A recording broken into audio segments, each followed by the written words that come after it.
श्रीगुरुभ्यै नमः श्रीवेदपुरुषाय नमः श्रीगुरुभ्यो नमः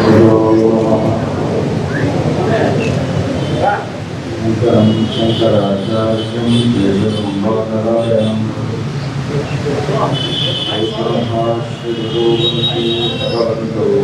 पुनः स्मृतिपुराणानाम् आलयं करुणालयं नमामि भगवत्पादशङ्करं सत्यज्ञानस्वरूपं श्रीरामस्थितं योगारूढमनुप्रसन्नवदनं घोषासहस्रोज्ज्वलम् दक्षिणविग्रहनागसामयकरान् विद्यानमर्गच्छरीम्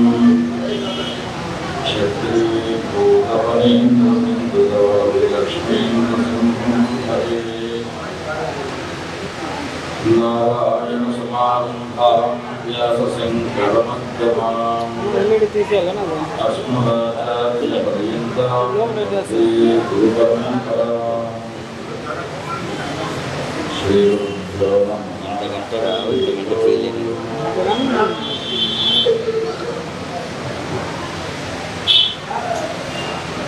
అయ్యా ఎవరు కూడా మాట్లాడకండి. ఒకవేళ మాట్లాడతాము అంటే మైక్ ఇస్తాం, మీరే మాట్లాడండి, మేము వింటాం.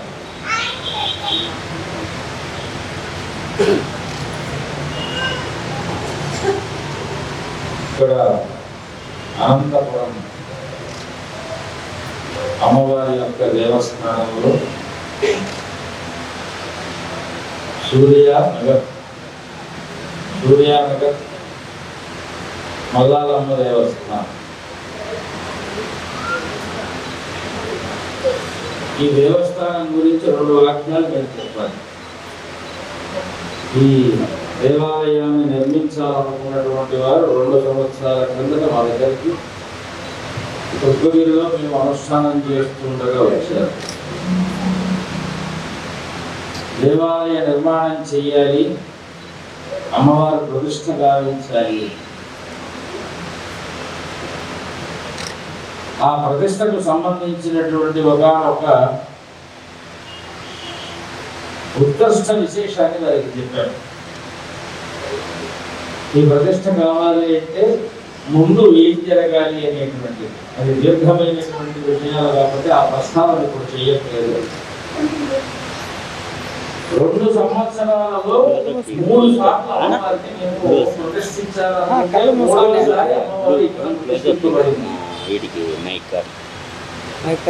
మొట్టమొదటిసారి అన్నాం, మీరు అమ్మవారి విగ్రహాన్ని ఎందుకు ప్రతిష్ఠిస్తారు కానీ అమ్మవారి యొక్క శక్తి మీ యొక్క ఏ వృత్తి అయితే ఉందో ఆ వృత్తికి మూలమైనటువంటి శక్తి కాస్త దేవాలయంలో లేదు, ఆ శక్తిని స్థాపన చేయమని చెప్పి మాకు వచ్చినటువంటి వారికి ఈ దేవాలయం కట్టిన పెద్దలకు చెప్పాము. కృష్ణాకాలాన్ని బట్టి, జ్యోతిష్ శాస్త్రంలో ఉన్నటువంటి ఆ సందర్భాన్ని బట్టి సరే ఆనాటి నుంచి వారు ప్రయత్నం చేస్తూ ఉన్నారు, మధ్యలో ప్రతిష్ఠ చేయాలనుకుంటున్నారు అన్నాం. ఆ అమ్మవారు అక్కడికి వస్తే కానీ మిగిలిన కార్యక్రమాలు ఏవి ముందుకు పడవయ్యా, జాగ్రత్తగా సాక్షిభూతులు 30 ఉన్నారు. సరే ఇక 2వసారి కూడా దీర్ఘమైపోతూ చాలా అవధి దాటిపోతూ అమ్మవారి యొక్క ప్రతిష్ట కాలాతీతం అయిపోతున్నది అంటే మీరు ఏదో ఒక రూపంలో ఆ విగ్రహం వారు దొరకలేదంటే ఏం చేయాలి అంటే ముందుగా అమ్మవారిని ప్రార్థించి ఆ శక్తిని ఒక రూపంలో, శిలారూపంలో ముందు మీరు ప్రతిష్ట చేసి పూజ ప్రారంభించండి, మీకు అన్ని అనుకూలంగా జరుగుతాయి. ఇప్పుడు పెద్ద విగ్రహం కింద ఉన్నటువంటి అమ్మవారు ఎవరైతే ఉన్నారో ఆవిడ ప్రధానమైనటువంటి మనకందరికీ అమ్మ. నేను చెప్పాను, ఆ స్థానంలో అమ్మవారి శక్తి ఉన్నది, విగ్రహం లేదు. మీరు ఆవిడను మర్చిపోయి ఇంకా ఎన్ని విగ్రహాలు ప్రతిష్ఠించాలన్నా కూడా జరగదు. ముందు ఆవిడనే పట్టుకోవాలి, ఆ తర్వాత మీరు ఎంతైనా చెయ్యండి, అన్ని మీకు దిగ్విజయం అవుతాయి. అలాగా అమ్మవారిని ప్రతిష్ఠించినటువంటి మాసం లోపలనే ఇక్కడ ప్రతిష్ట కూడా కావటం, 40వ రోజు మనం జరుపుకోవడం, ఈవేళ ఇక్కడికి రావడం, ఇది ఇక్కడ ఈ దేవాలయానికి మహత్యం. స్వామివారి దగ్గరికి వచ్చినటువంటి విషయాన్ని స్వామివారి వాళ్ళతో చెప్పడం గొప్పతనం కాదు, ఆ చెప్పినటువంటి దాన్ని వాళ్ళు ఆచరించడం గొప్పతనం కాదు. మరి గొప్పతనం ఏమిటి అంటే ఇక్కడ ఏమున్నది, ఏం జరగాలి అని ఆవిడ మన చేత చేయించుకున్నది అని గొప్పతనం. అమ్మవారి యొక్క మనస్సుని మనం తెలుసుకోవాలి అంటే అమ్మవారి యందు మనం మనస్సును పెట్టాలి. అమ్మవారి యందు మనస్సును పెట్టే స్వామివారు చిన్న మాట చెప్పేశారు, చాలా అద్భుతమైన మాట చెప్పారు. చిన్న మాట, చాలా అద్భుతమైన మాట, శాస్త్రంలో ముఖ్యమైనటువంటి మాట. అమ్మవారిని మనం తెలుసుకోవాలి అంటే అమ్మవారి యందు మనం మనసు పెట్టాలి. ఈ వాక్యాన్ని బాగా గుర్తు పెట్టుకోండి. అమ్మవారి యందు మనస్సు పెట్టడం ఎలాగా? మేమంతా అందుకే వచ్చామంటే దేవాలయానికి, మాకు కూడా మనస్సులో అనేక రకాలైనటువంటి బాధలు ఉన్నాయి. ఎవరికి ఉండవు చెప్పండి బాధలు? ఉండదు కలియుగం. కలియుగంలో కల్మషమైనటువంటి మనుషుల మధ్య మనం ఉంటున్నాం. కల్మషము అంటే మనల్ని చూస్తే పక్కన వారికి సరిపోకపోవచ్చు, మన దగ్గర ఉన్నది ఏదైనా వారికి కావాలి అని అనిపిస్తూ ఉండొచ్చు. వీడు నాకంటే ఎత్తుగా ఎదిగిపోతాడేమో అనేటువంటి భయం ఉండొచ్చు, వీడు నాకు ఎక్కడ ద్రోహం చేస్తాడేమో అనేటువంటి బాధ ఉండొచ్చు. ఏమైనా పక్కన వాడు కాబట్టి పక్కన ఉన్నవాడే, మీద ఉన్నవాడైతే కాదు. మరి ఇన్ని రకాలైతే 4 చెప్పాం, ఇంకా ఎన్నో ఉన్నాయి.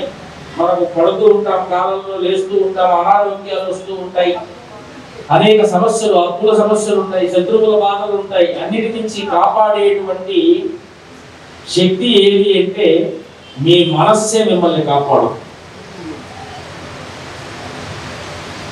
ఇప్పుడు నేను చెప్పేటువంటి దానికి మిగిలినటువంటి శాస్త్రాల్లో మనం 7 రోజులు చెప్పుకున్న తగ్గనటువంటి వ్యాఖ్యానం ఉన్నది. దీనికి ఒకటే వాక్యం, మనహాయేవ మనుష్యానాం జన్మ కారణం అని చెప్పి శాస్త్రం చెప్తున్నటువంటి మాట. రామాయణానికి, భాగవతానికి, భారతానికి అన్నిటికీ మూలమై సకల దేవతా ఉత్పత్తి స్థానంగా ఉన్నటువంటిది ఏమిటి అంటే మనస్సు. మనస్సులో మీరు ఏది ఊహిస్తే అది జన్మ పొందుతుంది. మనస్సులో ఏది మనకు నచ్చదో అది మన నుంచి వదిలిపోతుంది. బాగా గమనించండి, ఇది పిల్లలకు, పెద్దలకు, అందరికీ కూడా ముఖ్యమైనటువంటి మాట. మనస్సు అనేటువంటిది కేంద్ర స్థానం. ఆ మనస్సులో మీరు దేన్ని సంకల్పం చేస్తారో, అందుకే మనకి ఏం చెప్తున్నాం ఈవేళ, స్వామివారు 40వ మండల పూజకి ఇక్కడికి వస్తే మండల పూజ అంతర్గతంగా స్వామివారి పాదుకా పూజ చేస్తూ చంద్రమౌళీశ్వర పరిపూర్ణ అనుగ్రహ ప్రసాద సిద్ధ్యర్థే గురుకటాక్ష ప్రాప్త్యర్థే గురు పాదుకా పూజాంచకరిష్యే అని ఇందాక సంకల్పం చెప్పారు. అదే సంకల్పం. మనస్సు సంకల్పానికి స్థానము. సంకల్పము అంటే మీరు ఏ పని చెయ్యాలో దానిని ముందే ఒక వ్యూహంగా ఆలోచించి, అంటే ప్రీ ప్లాన్డ్ గా ఆలోచించి అడుగు పెట్టడానికి మీ మనస్సు మీకు స్థానం. మనస్సు లేకపోతే, ఆలోచన లేనటువంటి కర్మ ఏదైతే ఉన్నదో అది ఎవరికి సిద్ధించదు. ఆలోచన కావాలి. ఆలోచన అంటే ఏమిటి? అమ్మ. అదేమిటంటే ఆలోచన. అమ్మన అంటే, అమ్మ అంటే మనకు జన్మనిచ్చినటువంటి తల్లి కూడా ఆలోచనే. ఆవిడ లేకపోతే మనం చిత్తంగా ప్రశాంతంగా ఉండలేము. మీ మనస్సునందు మీ యొక్క ఆలోచనలను రక్షిస్తూ మీ యొక్క ప్రశాంతతను మీకు ఇస్తున్నటువంటిది ఎవరు అంటే జగజ్జనని. అందుకే మనం అమ్మవారికి అభిషేకం చేస్తున్నాం. అభిషేకంలో పాలు, పెరుగు, నెయ్యి, చక్కెర, తేనె, పండ్ల రసాలు, నీళ్లు, ఇవన్నీ కూడా అమ్మవారిని అభిషేకం చేస్తూ మా మనస్సుని ఇన్ని విధాలుగా రక్షించడానికి మనం కోరుకుంటున్నాం. అవన్నీ కూడా పంచామృతాలు. మా మనస్సులో 5 అమృతాలు ఉన్నాయట. దయ, జాలి, కరుణ, దానము, కర్మ అనేటువంటి 5 గుణాలు మీలో ఉన్నాయి అంటే మీరు ఉత్తమ పురుషులు, ఉత్తమ దేహం కలిగినటువంటి వారు. శత్రుత్వము, గురుని, లజ్జ, భయము, శంక, అవమాన భీతి, క్రోధము ఇవన్నీ ఉన్నాయి అంటే అధమం కూర్చున్నట్టు. ఇది మనం చెప్పేటువంటి మాట కాదు. మనస్సులో 5 ఉంటాయి. లలితా సహస్రనామాన్ని చూస్తే మనోరూపేక్షు కోరం దమంతరం మాత్రసాయిక అమ్మవారు లం హం యం రం వం అనేటువంటి 5 బీజాక్షరాలు. ఆ 5 బీజాక్షరాలకు ప్రతీకగా పాలు, పెరుగు, నెయ్యి, తేనె, చక్కెర, పండ్ల రసాలు, నీళ్లు ఇవన్నీ మనం అభిషేకం చేస్తున్నాం. ఎందుకు అవన్నీ అభిషేకం చేస్తున్నాము అంటే అమ్మవారిలో 5 అమృతాలు ఉన్నాయి. అవన్నీ మనకు కావాలి. దయ, ఎదుటి వాళ్ళు చూసి దయ కలగాలి మనకు. జాలి కలగాలి. జాలి కలగడం అంటే వారి ధైర్యావస్థ ఎందుకు కాదు. లోకంలో అందరూ బాగుండాలి అంటే మనం ఏదో ఒకటి చెయ్యాలి. అందుకే స్వామివారు వస్తే ఏం చెప్తున్నారు?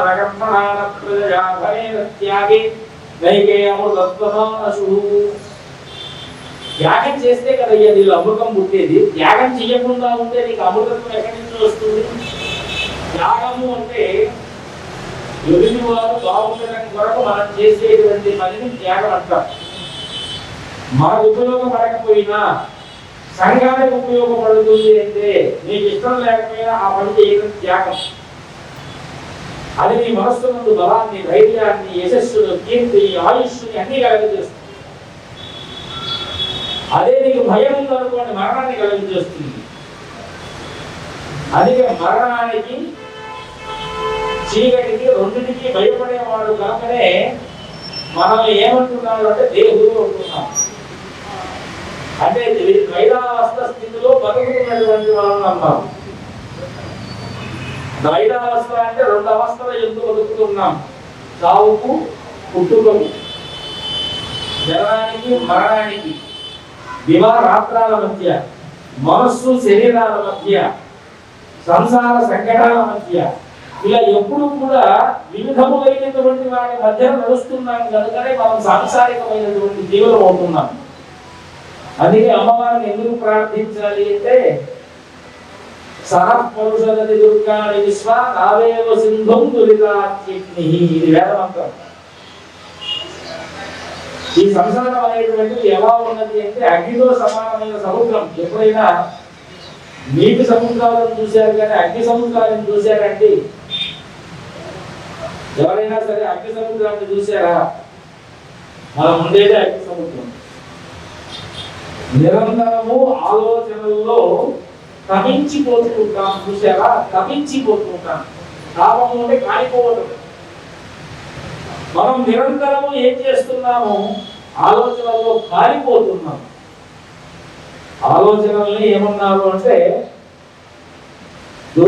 సహపరుషదతి దుర్గాణి విశ్వ నావేవ సింధుం దురితాత్యగ్ని. అగ్ని సింధు. మరి అగ్ని సముద్రంలో అమ్మవారు ఎవరయ్యా అంటే మావట. మనం సముద్రాన్ని దాటాలన్నా, నదిని దాటాలన్నా మనకు పడవ కావాలి. ఆ పడవ ఎక్కితేనే ఆ యొక్క సముద్రాన్ని దాటగలుగుతాం, లేకపోతే దాటలేము.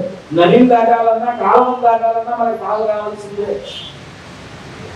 మరి మనకు కనపడనటువంటి అగ్ని సముద్రాన్ని దాటడానికి ఎవరు కావాలయ్యా అంటే మావేవా పడవలాగా ఉన్నటువంటి సహపరుషదతి దుర్గాణి విశ్వ. ఈ విశ్వం అనేటువంటి అతి పరుషమైనటువంటి అగ్ని సముద్రంతో సమానమైనటువంటి ఈ సంసార సాగరాన్ని దాటించాలి అంటే అమ్మవారు పడవలా ఉన్నారండి. ఇందాకే చెప్పాం, పడవ అంటే మనస్సు. మనస్సుకు భౌతికంగా 4 మాటలు చెప్పుకోవాలి అంటే మనస్సు అంటే ఏమిటి? చంద్రుడు. జ్యోతిష్ శాస్త్రం ప్రకారంగా చంద్రుడు ఏం చేస్తున్నాడు? కిరణాలను మేఘంలోకి ఇస్తున్నాడు, నీళ్లను మేఘంలోకి ఇస్తున్నాడు. భూలోకంలో చంద్రుడు ఏ రూపంలో ఉంటున్నాడు? నీళ్ళ రూపంలో ఉంటున్నాడు. అందుకే డాక్టర్లు చెప్పినా, ఎవరు చెప్పినా, శాస్త్రం చెప్పినా, వేదం చెప్పినా నీళ్లు బాగా తాగండి, నీటితో రోజు స్నానం చేయండి, ఏది జరిగినా నీటితో శుభ్రం చేయండి, నీటితో శుభ్రం చేయకపోతే మీకు శుభ్రత రాదు, నీళ్లు తాగకపోతే ఆరోగ్యం రాదు, ఆరోగ్యం కావాలంటే మీ మనసు బాగుండాలి, అందుకే నీళ్లు బాగా తాగాలి.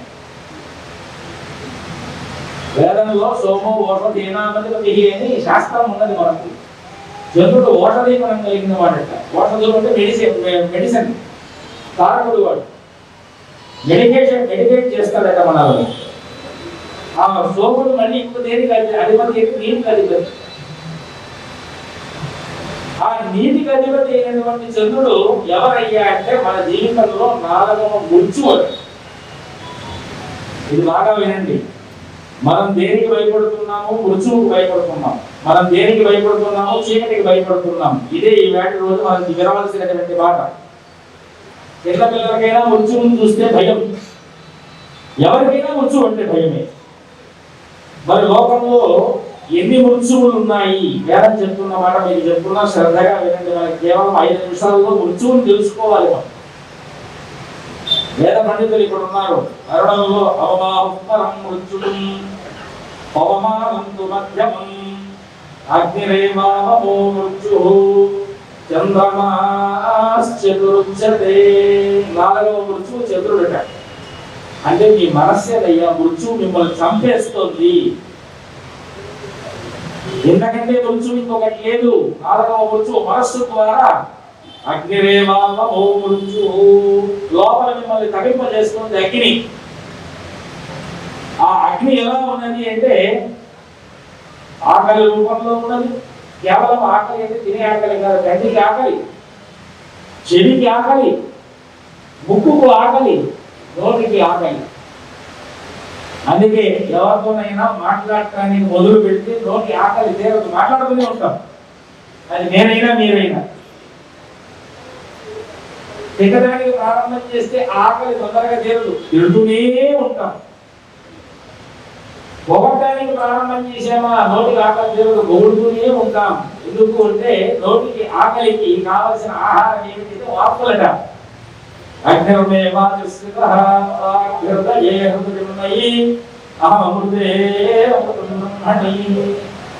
నోటికి కావాల్సిన ఆకలి, కడుపుకి కావాల్సిన అన్నం. ఇక చివరి చెప్పుకున్నాం మనస్సు. చంద్రమాశ్చతురుచ్యతే అగ్నిరేవామో మృత్యుః అవమాహుపరం మృత్యుం పవమానంతు మధ్యమం. పవమానం అంటే శ్వాస. ముక్కు సుగంధ ద్రవ్యాలు ఇవ్వడానికి మాస్క్ వేసుకొని ఉన్నాం. ఎందుకంటే తీసేయాలంటే మృత్యు వచ్చేస్తుంది. ఎవరి నోట్లో నుంచి మృత్యు బయట వస్తుందో మనకు తెలియదు, ఎవరి శ్వాసలో నుంచి వస్తుందో మనకు తెలియదు. దాని పేరు కరోనా, లేకపోతే ఇంకొక రోగం.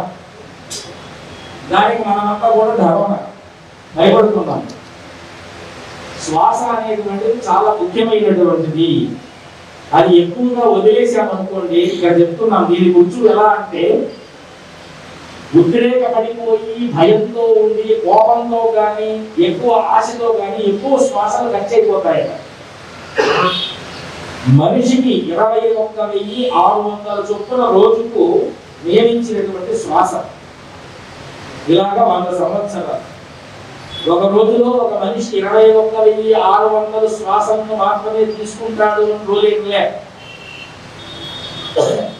అతని కాడ బాగా ఆవేశపడ్డాడు అనుకోండి, రోజులు 40,000 గడుస్తాయి, 60,000 గడుస్తాయి. అంటే మన ఆయుష్లో 3 రోజుల ప్రమాణం తగ్గిపోయి. భగవంతుడు విధించినటువంటి 100 సంవత్సరాలు అదేంటండి? 100 సంవత్సరాల మనిషికి ఆయుర్దాయము, వీడు 30 ఏళ్ళు బతికాడు అంటే 100 సంవత్సరాల ఆయుర్దాయాన్ని 30 సంవత్సరాలు తీర్చి వదిలేశాడు. అందుకే నాయకులారా ప్రాణాయామం చెయ్యకుండా అని చెప్పి పూజ కూర్చోబెట్టేటప్పుడు ప్రాణాయామం చేయిస్తారు.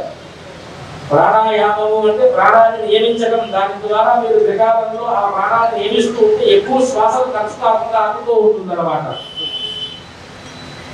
ఆ ప్రాణాలు ఎప్పుడైతే నీకు కుదురుగా ఉంటాయో 4వ మృత్యువు ఉండి చూసారా, అది నీ కంట్రోల్లో ఉంటుందట. ఏది? మనస్సు. ప్రాణాన్ని నియమిస్తే మీ మనస్సు మీ అధీనమై ఉంటుంది, లేదంటే మనస్సు మీకు అధీనమై ఉండదు అని చెప్పినట్టు మీరు చేస్తారు. అది మిగిలింది అని కృష్ణ పరమాత్మ చెప్పాడు.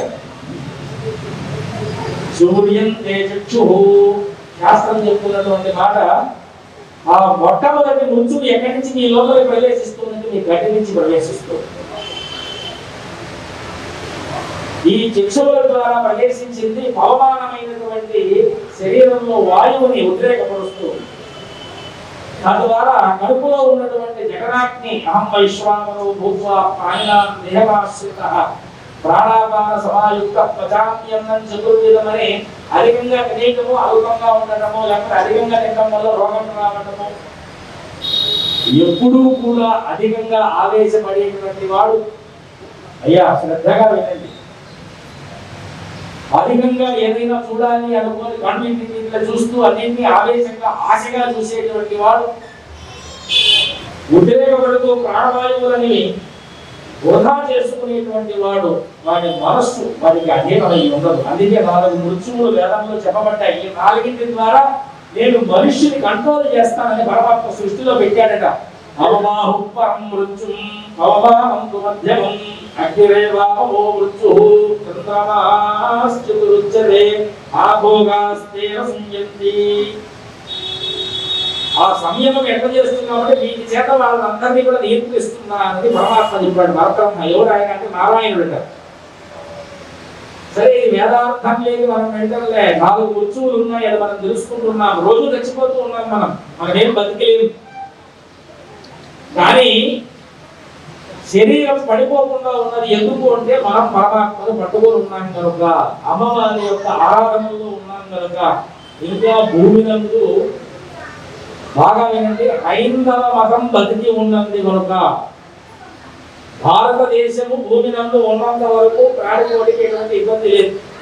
ఎందుకంటే ఇది దేవభూమి, దేవతలు నివసించేటువంటి భూమి. అందుకే మన మనస్సు బాగుండాలి అంటే ఏం చేయాలి? మొట్టమొదటిగా మనం ప్రవచనాన్ని ప్రారంభం చేస్తూ ఏమనుకున్నాము అంటే మీ మనస్సుని అమ్మవారి మనస్సులో కలపాలి. ఇదే దేవాలయ నిర్మాణానికి ముఖ్యమైనటువంటి ఉద్దేశం. ఎలా కలపాలి మనస్సుని? మీ మనస్సు నీరయ్యా, దానికి ఇచ్చింది ఇంకొకటి లేదు. ఎందుకంటే మా అనేటువంటి శబ్దానికి ఇందిరాలోక మాత మా రమా మంగళ దేవత అని అమరం మనకు అర్థం చెప్తోంది. అయ్యా ఎవరు అరుస్తున్నారు, అరవకండి, ఒకవేళ మాట్లాడాలంటే మైక్ ఇస్తాం రండి. అమ్మవారిని మనం మనసులో ఎక్కడ కలుపుతున్నాము అంటే ఇందాక అభిషేకం చేశాను చూసారా? ఆ అభిషేకంలో అమ్మవారిని నీటిలో మనం గడుపుతున్నాం, నీటితో అభిషేకం చేస్తున్నాం, పంచామృతాలతో అభిషేకం చేస్తున్నాం. ఆ పంచామృతాలతో అభిషేకం చేసేటప్పుడు ఆ నీరు ఏమిటి అంటే మీ మనస్సు. అందుకే రోజు అభిషేక తీర్థాన్ని మనం ఎందుకు తీసుకోవాలి అంటే సాలిగ్రామ శిలాహారి కామహారి విశేషత ఆజన్మకృత పాపానాం ప్రాయశ్చిత్తం దినే దినే. అంటే మనస్సులో ఏది చూడకూడదు, ఏది వినకూడదు, ఏది మాట్లాడకూడదు, ఏమి చేయకూడదు, చేసిన దాని వల్ల మనస్సు మీకు గాయపడి ఉంటే, మనస్సు మాలిన్యాన్ని పొంది ఉంటే, ఈ మనస్సు అనేటువంటి నీటిని అమ్మవారితో అభిషేకింపబడినటువంటి ప్రాసన, ఆ జలాన్ని ప్రాసన చేయడం వల్ల మీకు ఏ రోజుకి ఆ రోజు ప్రాయశ్చిత్తం వస్తుందట. అదే ఇక్కడ ఏమి అమ్మవారిని తీసుకొని వచ్చి పెట్టడానికి, అమ్మవారు అంటే శివుడు, ఆయన చైతన్యము, అమ్మవారు మనస్సు. అనేక మనకు 4 దేహాలు ఉన్నాయి, 4 మృత్యువులు వస్తున్నాయి. 4 దేహాలు ఏ దేహము అంటే ఒకటి భౌతికమైనటువంటి కనిపించే దేహం, ఇది స్థూల దేహం, ఇది అగ్నిదేహం అట ఐశ్వానరో. రెండవ దేహం మనోమయమైనటువంటి దేహం మనకు ఉన్నదట. 4వది ఇంకొక దేహం ఉన్నది, ఇది కారణదేహం, అది బుద్ధిమయంగా ఉంటుందట. వాయుమయమైనటువంటి దేహం అట. ప్రాణం వదిలిపోతుంది అంటారు, తెలుసు కదండి. వెళ్ళిపోతుందంటే అదే ఈ దేహాన్ని వదిలిపోతుందట. ఇక దానికంటే 4వది ఒకటి ఉంది, అది చైతన్యం, శుద్ధ చైతన్యం. మనకు మొండక మాండూక్య ఈశావాస్యాది మహా ఉపనిషత్తుల్లో 4 దేహాలు ఉన్నాయి. 4 దేహాల్లో మనిషి స్పృహలో ఉన్నప్పుడు మనం ఇక్కడ ఉన్నాం, నిద్రపోతుంటే నిద్రలో కూడా మనము స్వప్నాలను చూస్తూ ఉన్నాం. అది ఏ దేహంతో అంటే మనోమయమైన దేహంతో చూస్తుంటాం. నిద్ర కూడా రాలేనప్పుడు ఇంకో దేహంలో ఉంటాం. అది ఏమిటి అంటే కారణదేహంలో ఉంటాం. ఇది ఈ నాలుగింటిని నడిపేటువంటి వాడు, మూడింటిని నడిపేటువంటి వాడు నాలుగో వాడు అక్కడ ఉన్నాడు. అది వేదాంత శాస్త్రం చెప్తున్నటువంటి నాలుగు దేహాలలో రోజు మనస్సుతో, వాయువులతో, అగ్నితో ఈ దేహాన్ని మృత్యువుని ఆశ్రయించి నిత్యము పీడించేటువంటి ఈ దేహాన్ని ఉద్ధరింపబడేటువంటి మార్గం ఏదయ్యా అంటే ఆ అమ్మ పిల్లవాడికి ఎలాగైతే ప్రాణాలు ఇచ్చి కని 10 మాసాలు కని ఒళ్ళో పెట్టుకొని వాటిని పెంచి పెద్ద చేస్తుందో అటువంటి జగత్ రక్షకి జగన్మాత అయినటువంటి అమ్మవారి యొక్క ఆశ్రయం ఒక్కటే మనకున్నటువంటి శరణ్యం. అందువలనే ఈ సూర్యానగర్ కాలనీలో మీరేం చేశారు, వారి యొక్క కులదేవత అయినటువంటి మల్లాలమ్మ దేవస్థానాన్ని పునరుద్ధరించాలి అని ఈ యొక్క దేవస్థాన నిర్మాణాన్ని అందరికీ అందుబాటులో ఉండాలి. ముందేదో చిన్నగా ఒక ప్రాంగణం ఉంటూ జనాలు లోపలికి వెళ్ళి దర్శనం చెయ్యలేని, పూజ కూడా చేసుకోలేని, బయట ఎక్కడో కాస్త ఉండేటువంటి దాన్ని ఇంత బృహత్ రూపంలో విస్తారంగా అందరికీ వస్తే కూర్చొని కాస్త ధ్యానం చేసేటువంటి అవకాశంతో ఈ దేవాలయాన్ని కట్టారు. ఏ దేవతైనా కావచ్చు, మల్లాలమ్మ పేరుతో ఉన్న మా అంటే లోకమాత తల్లి, ఎల్లమ్మ, రేణుకా ఎల్లమ్మ, గంగమ్మ, మల్లాలమ్మ ఏ పేరుతో పిలిచినా, ఆదిపరాశక్తి పేరుతో మారమ్మ ఏ పేరుతో పిలిచినా లాస్ట్ లో అమ్మ అనక మానం. అందుకే ఇక్కడ ఎంతమంది తల్లులు ఉన్నా కూడా లాస్ట్ లో ఎవరైనా బయట వాళ్ళు పిలవాలి అంటే అమ్మ అని చిన్న చివరిగా సంబోధన చేయాలి. ఎవరైనా పేరు లక్ష్మి అని ఉందనుకోండి, ఏమమ్మా లక్ష్మమ్మ గారు ఇక్కడికి వస్తారా అని అడగాలి. మనం అమ్మ అని పెట్టకపోతే చెప్పిన వాడు ఆయుధానికి నమ్మకం అయిపోతుంది. ఇది శాస్త్రం చెప్తున్న మాట. అందుకే ప్రతి ఒక్క స్త్రీకి ఆఖరికి పత్ని అయినా సరే అమ్మ అనేటువంటి సంబోధనాన్ని చెయ్యాలి. అమ్మ అంటే అక్కడ గౌరవార్థకం. నీలో మాతృత్వం ఉన్నది కనుక లోకంలో జనాన్ని సృష్టించేటువంటి శక్తి నీలో అమ్మత్వం ఉంది కనుక భార్యనైనా సరే అమ్మ అని సంబోధించాలి. ఇది శాస్త్రం చెప్తున్నటువంటి మాట. అందుకే మనం గోదావరి ఆంధ్ర జిల్లాలో వెళ్ళారనుకోండి, మామూలుగా వచ్చి ఏమీ అంటున్నాం కూడా, లక్ష్మమ్మ గారు ఇట్లా వస్తారా అని చెప్పి భార్యల్ని గౌరవంగా పిలిచేటువంటి సంప్రదాయం మనం చూస్తాం. గౌరవం మరి గౌరవాత్మకమైనా సరే లాస్ట్ లో స్త్రీమూర్తికి అమ్మ అని ఎప్పుడైతే మనం మకారాన్ని జోడిస్తామో వాళ్ళల్లో మాతృమూర్తి ఆ యొక్క దుర్గా దేవత లక్షణంగా వాళ్ళని ఆశ్రయిస్తుందట. దుర్గా అనేటువంటి పదం ఒకటి కాదు, మహాకాళి, మహాలక్ష్మి, మహాసరస్వతి స్వరూపిణి అయినటువంటి రూపం. అందుకే నమస్తేస్తు మహామాయే శ్రీపీఠే సురపూజితే శంఖచక్ర గదాహస్తే నారాయణి నమోస్తుతే. అమ్మవారు ఎలా ఉన్నారు అంటే ఇది మహాలక్ష్మి అష్టకం అని పేరు, కానీ ఇది నారాయణి స్వరూపం. ఎలా ఉంది? నమస్తేస్తు మహామాయే, ఆవిడ మాయాశక్తి కలిగి ఉంది. మాయాశక్తి అంటే మాయ కాదండి, మనోశక్తి కలిగి ఉంటారు. మాయా మనస్సు రెండు ఒకటే. ఎందుకంటే వారు మాటలు మాట్లాడుతున్నా వినేటువంటి వారికి ఇంకోటి ఏదో గుర్తొస్తూ ఉంటుంది. ఒక చిన్న బుట్టలో ఒక ఫలం పెట్టారు, ఇంకో ఫలం పెట్టే అవకాశం లేదు.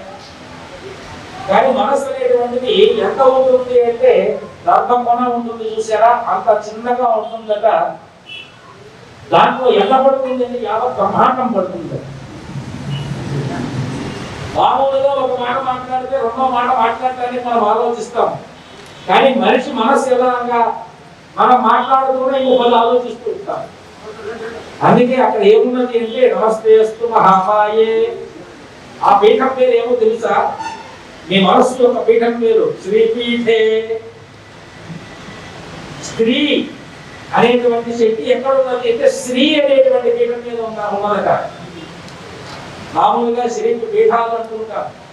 పీఠం అంటే మీ మనస్సు అయ్యా. ఇప్పుడు మంది కూడా పుష్పగిరి పీఠం. పీఠము అంటే ఏదో చెక్కవల్ల వేసుకుని దాని మీద కూర్చునే వారు పీఠాధిపతులు కాదు. మనస్సు నందు వాళ్ళ యొక్క నివాసాన్ని ఉంచుకున్నటువంటి వాడు స్వామివారు దేహంగా ఇక్కడ వచ్చారు. కానీ దేహానికి సన్యాసం తీసుకునే ముందు మాకు మేము ఆర్థికం చేసుకుని ఈ రోజు నుంచి నేను దేహాన్ని కాదు, నేను మనస్సుని, నా మనస్సునందు ఆ చంద్రమౌళీశ్వరుడు తప్ప ఇంకొకరిని పెట్టుకోదు అని ప్రతిజ్ఞ చేసి మా గురువు గారి ప్రతిజ్ఞ చేసి వచ్చి ఇక్కడ కూర్చున్నాం. దీన్ని పీఠం అంటున్నాం. పీఠము అంటే ఏదో పుష్పగిరిలో కడప జిల్లాలో పెన్నా నది తీరంలో ఒక 4 గోడల మధ్యన ఒక చెక్క పీఠం ఉంది, దాని మీద స్వామివారు కూర్చొని ఉంటారు కనుక పీఠాధిపతులు కాదు. సకల మీ యొక్క ఇక్కడ కెమెరా తీసేటువంటి వారు, సన్నాయి వాయించేటువంటి వారు, ఇక్కడ దేవాలయ నిర్మాణం చేసినటువంటి వారు, అమ్మలు, చిన్నపిల్లలు, ఋత్వికులు అందరి మనస్సునందు మేము పీఠం వేసుకుని ఆంధ్రదేశంలో కూర్చొని ఉన్నాం కనుక ఇది ఆంధ్రపీఠమైంది. పీఠము అంటే మనస్సు. అందుకే అమ్మవారిని ఏమంటున్నారు? నమస్తేస్తు మహామాయే, మహామాయా శక్తి కలిగినటువంటి పీఠం శ్రీపీఠే, మీ మనస్సే సురపూజితే. ఎవరైతే మీ మనస్సునందు నిరంతరము భగవద్ ధ్యానం చేస్తూ ఉంటారో ఆ పీఠము శ్రీపీఠం. సురపూజితే, దేవతల చేత పూజింపబడుతుందట. అందుకే ఏం చేస్తున్నారు? దేవతలు అంటే ఎవరు అంటే ఋత్వివారి మంచి మనస్సు కలిగినటువంటి వారు. లేదు అనుకోండి, శ్రీపీఠం కాలేదు అనుకోండి, అసుర పూజితే. రాక్షసులు వచ్చి పూజ చేస్తారట మీ మనస్సుల్ని. రాక్షసులు అంటే ఏమిటి? భగవద్గీతలోకి వెళ్ళాలి. ఆసురీ విద్యలు, మాయా, మోహము, కామము, లోభము, అంధకారము, గర్భము, ఇవన్నీ కూడా మనస్సులో కూర్చున్నాయి అంటే దేవతలు వచ్చి పూజ చేయరయ్యా. దేవతలు రావడం అంటే ఏంటి? ధ్యానంలో మీరు కూర్చుంటే మీరు ధ్యాన సమాధి స్థితిలో ఉండటమే దేవతా పీఠం. ధ్యానం కాలేదు అనుకుంటే దేవతా పీఠం కాదు. గుర్తుపెట్టుకోండి. అందుకే మీ మనస్సుని అమ్మవారితో కలపడము అంటే అమ్మవారిని మీ మనస్సునందు నిరంతరము ధ్యానం చేయటమే. ఇదే చిట్ట చివరి మాట నేను చెప్పబోతున్నటువంటి మాట. అనంతపురం. అనంతము అంటే వేదంలో సత్యం జ్ఞానమనంతం బ్రహ్మ. అనంతం అనేటువంటి శబ్దానికి సత్యం అనే అర్థం ఉంది. ఎవరైతే సత్యాన్ని మాట్లాడుతూ ఉంటాడో ఆ దేహము సత్యపురం, అనంతపురం. అనంతపురం ఈ ఊరి పేరు. అయ్యా జ్ఞానేంటి ఆయన వస్తున్నాడు, ఆయన యోగి ఏంటి వస్తున్నాడు, ఆయన సత్యం మాట్లాడతాడండి అని మనం మాట్లాడుతూ ఉంటాం. ఈనాటికి పురాణాల్లో సత్యానిశ్చరుడు అని పేరు పెట్టుకుంటాం. ఎవరు జీవితంలో ఒక అబద్ధం కూడా ఉండాలి చెప్పలేదు చేయగలిగిందండి. చూడండి, మనం ఎవరు సత్యానిశ్చరుడు లేరు. ఎక్కడో ఒక చోట ఏదో ఒక మూల మనం అసత్యం చెప్పి తీరవలసిందే.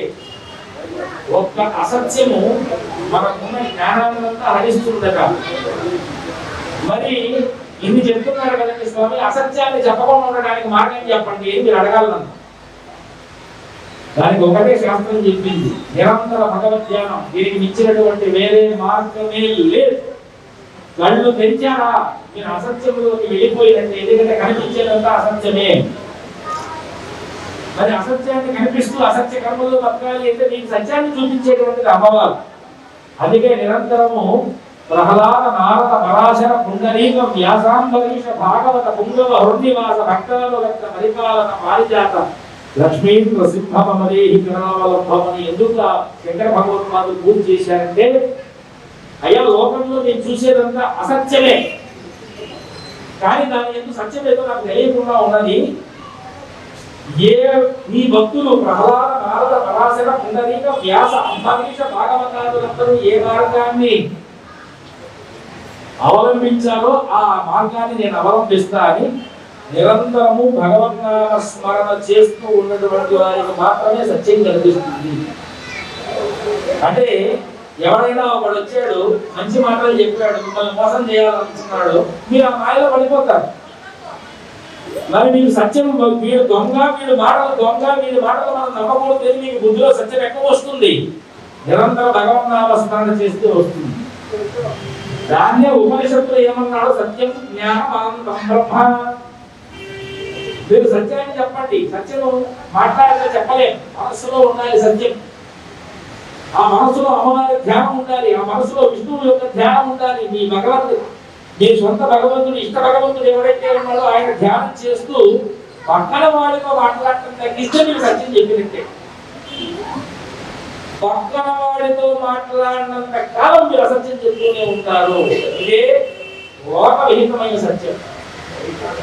స్వామివారు వచ్చారు, అరగంట 30 గంట ప్రవచనం ఇచ్చారు. ఏదో సత్యం అన్నారు, అసత్యం అన్నారు, పక్కన వాడితో మాట్లాడద్దు అన్నారు. మరి ఏం చెయ్యాలి అంటే మీకు సత్యాసత్యాలు పక్కన వాళ్ళు అడగదు, నీ ఆత్మసాక్షిని మీరు ప్రశ్నించండి. అమ్మ నేను కళ్ళు మూసుకొని ధ్యానంలో ఉంటున్నా, నాకు సమస్య వచ్చింది, ఏది నమ్మాలో ఏది నమ్మకూడదో నాకు అర్థం కావట్లే, మాకు ఆ బుద్ధి వివేకాన్ని నుంచి ఈ యొక్క మహా విపత్తు నుంచి కాపాడుతల్లి కళ్ళు మూసుకొని అమ్మవారి యొక్క రూపాన్ని మనం మాట్లాడుతూ గౌరీ నమః గౌరీ నమః లలితాయ నమః లేకపోతే లక్ష్మీ నమః, ఇది ఒక 24 నిమిషాలు ఒక గడి అంటాం. 24 నిమిషాలు ఒక గడి ధ్యానం చేసి చూడండి. మీకు సత్యం కనపడకపోతే నేను పుష్పగిరిలో పట్టకుండా వచ్చి స్వామి 24 నిమిషాలు ధ్యానం చేశా, నాకు ఏం అవ్వబడలేదు చెప్పి నా దగ్గరికి రండి. అందుకే పరమాత్మ ఏమన్నా రోజుకు ఒక గడియ ధ్యానం చేయండి అయ్యా. 24 నిమిషాలు కళ్ళు మూసుకుని ఇష్టదేవతలు మీరు ఏకాగ్ర చిత్తంలో మనసులో పెట్టుకోకపోతే ఇంక మన జన్మలు ఎందుకు, ఈ దేహాలు వచ్చింది దేనికి? ఇది ఎవరిని తిట్టడానికి చెప్పట్లే, బాధతో చెప్తున్నాం. రేపటి నుంచి పరివర్తన రావాలని చెప్తున్నాం. ఈ దేవాలయం కట్టడానికి ఉద్దేశాన్ని చెప్తున్నాం. ఈ వేళ స్వామివారి ఇక్కడికి వచ్చి అమ్మవారికి అభిషేకం చేసినటువంటి సత్యాన్ని మీకు చెప్తున్నాం. స్వామివారు అక్కడ అభిషేకం చేసినంత కాలము మా మనస్సులో ఏమున్నదో మీకు చెప్తున్నాం. పాలు అమ్మవారికి పోసినప్పుడు మా మనస్సు నందు ఆ క్షీరాప్తి స్వరూపిణి అయినటువంటి లక్ష్మీదేవి నిండి ఉన్నట్టుగా భావన చేశాం. పెరుగు పోసేటప్పుడు శరీరంలో ఉన్నటువంటి సకల రోగాలు పోయేట్టుగా కామన చేయమని చెప్పి ధర్మశాస్త్రం చెప్తోంది. ఎందుకంటే పెరుగు హోమం వలన, పెరుగు నివేదన వలన కలిగేటువంటి దాంట్లో రోగ నివృత్తి ఒకటి. ఎందుకంటే వేదంలో ఆయుష్ కామో నత్రాయ చేత అని మీమాంస శాస్త్రం చెప్తున్నది. ఎవరికైనా ఆయుష్ కావాలి అంటే పెరుగుతో హోమం చేయమని చెప్పి, ఈ కోరికలు తీరాలి అంటే వాయువైక్షమిష్ట ఇత్యాది అర్ధవాదే జన్యతే మీమాంస శాస్త్రం. వాయువు క్షేప ఇష్టాది దేవత, నీ ఇష్టాన్ని ఇచ్చేటువంటి వాడు. అందుకే వృత్తుల్లో వాడు కూడా ఉన్నాడు, నీకు ఇష్టాన్ని ఇవ్వట్లే. అందుకే చూడండి, కృష్ణ పరమాత్మ నేను కడుపులో అగ్ని రూపంలో అహం ఈశ్వరుడు భూత్వా ప్రాణాన్ని ఉన్నాడు. ప్రాణాలు మన శరీరంలో హృదయ స్థానంలో ఉండి ఆ ప్రాణాలని కాపాడేటువంటి బాధ్యత ఆయన తీసుకున్నాడు. అమ్మవారు మరో రూపమై మన శరీరంలో ఉన్నది. ఇక సాక్షాత్ పరబ్రహ్మ చైతన్య రూపంలో మన శరీరంలో ఉన్నాడు. ఈ నలుగురు నడుపుతున్నటువంటి దేహంలో మాయామయమై మనం బతుకుతున్నాం. అందుకే ఆ మాయ పోగొట్టాలి అంటే ఏం చేయాలి? ఈ 4 మృత్యువుల్ని మనం జయించాలి. మళ్ళీ ఒక్కసారి చెప్తున్నాం. అవమాహుపరం మృత్యుం పవమానందు మధ్యమం అగ్నిరేవావమో మృత్యుః చంద్రమాశ్చిదుచ్యతే. ఇది వేదమంత ప్రమాణం, స్వామివారు సొంతంగా చెప్తున్న మాట. అరుణంలో ఈ 4 మృత్యువుల చేత లోకంలో ఎలా మనుషులు పీడింపబడుతున్నారో చెప్తూ వీటికి ఉద్ధరణ కూడా చెప్పారన్నమాట. ఆత్మతత్వాన్ని, జ్ఞానాన్ని ఎవరైతే తెలుసుకుంటారో వాడు ఉద్ధరింపబడతాడు. ఆత్మతత్వం ఎలా ఉంటుందండి? ఏమన్నా జిలేబీ లాంటి పదార్థమా లేకపోతే మిఠాయా? అది ఎలా ఉంటుంది అంటే నామ నామైవ నామమే నముగుంచకుంటూ ఆగుస్తృష్ణి స్థావరోస్మ్యధజింగమః యజేయశ్రియస్కారేజ మయా రూపాణ్యకల్పత. మీ ఆత్మరూపానికి స్త్రీలింగాలు, పుంలింగాలు, నపుంసకలింగాలు భేదం లేదయ్యా. అది నడుస్తుంది, ఒక చోట ఉంటుంది అనేటువంటి రూపం లేదయ్యా. అది జ్యోతిస్వరూపం.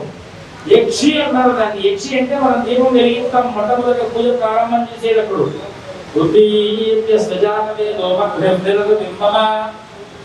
ఏ జాతవేద అంటే వేదంలో ఉన్నటువంటి పురుషుడా, జాతవేద అంటే వేద పురుషుడా, అగ్ని స్వరూపమా. నిరుతిమ్మమా, నిరుతి అంటే పాపం. నైరుతి దిక్కుంది కదండి, తూర్పు దక్షిణ, ఆగ్నేయము దక్షిణము నైరుతి. నైరుతి అంటే రాక్షస స్థానం, పాపస్థానం.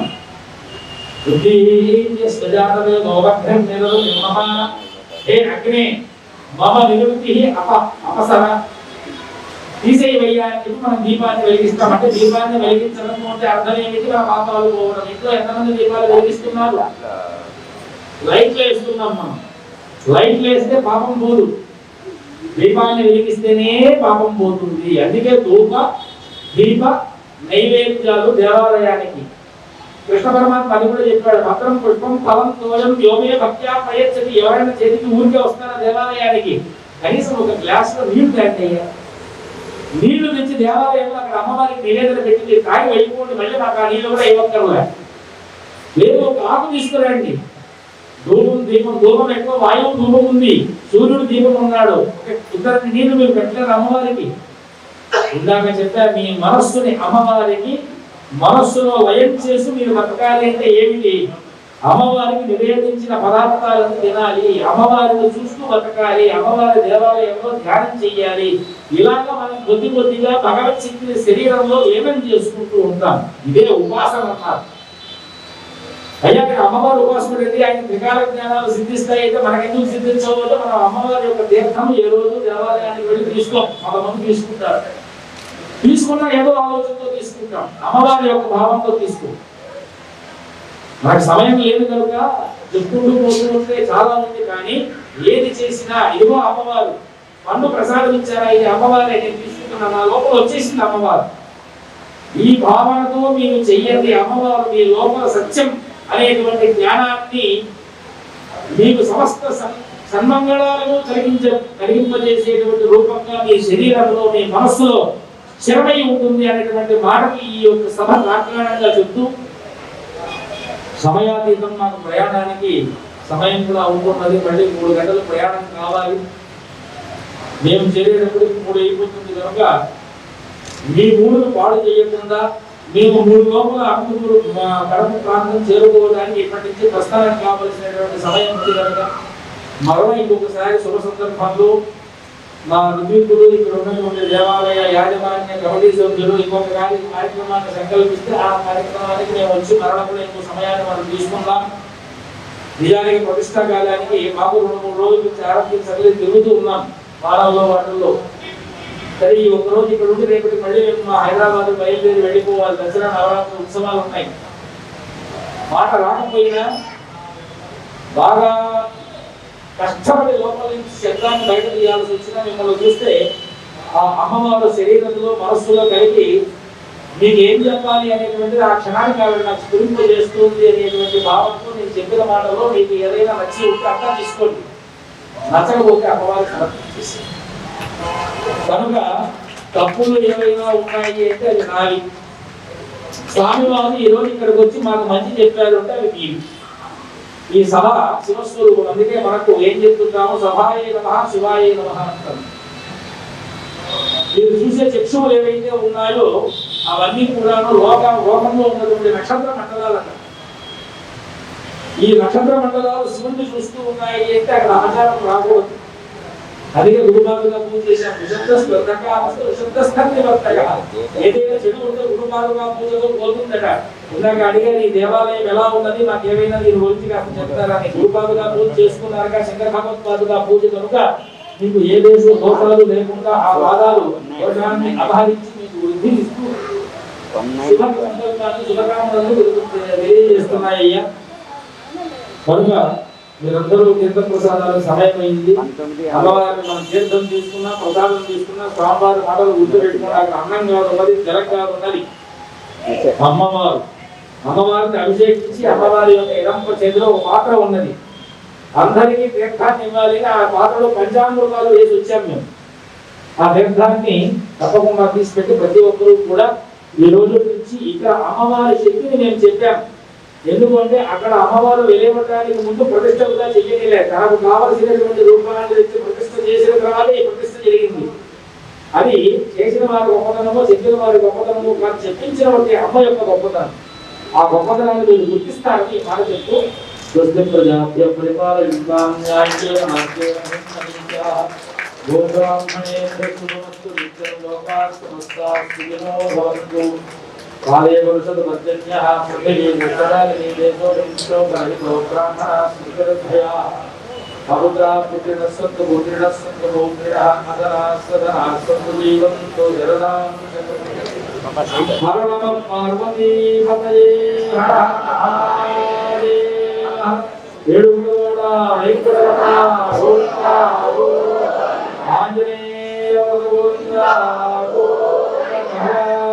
గోవింద సహాముదో సహౌ భవతు సహదేవ్యమాయి తేజస్వి నామహేనం సుమాదిత్య రామహేతి ఓం శాంతి శాంతి శాంతి.